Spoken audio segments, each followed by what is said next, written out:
তাহাজ্জুদ পড়ার সময়ে কেন এই জাতীয় ভয়গুলো লাগে? কারণ এটা অত্যন্ত গুরুত্বপূর্ণ সময়।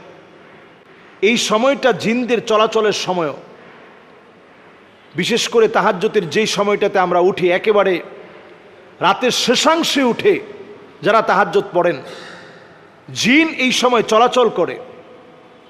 এই সময় আপনাকে নানাভাবে ভয় দেখাতে পারে। যদি দেখিয়ে ফেলে আপনার ভয় পাওয়া দরকার নেই, কিন্তু আপনি যে জাগতে পেরেছেন। নবীজি সাল্লাল্লাহু আলাইহি সাল্লামের বড় আদরের সাহাবী ছিল রবিআ। নবীজি রবিআকে লক্ষ্য করে বললেন, আজকে তুমি আমার কাছে কিছু একটা চাও, আমি তোমাকে দিতে চাই।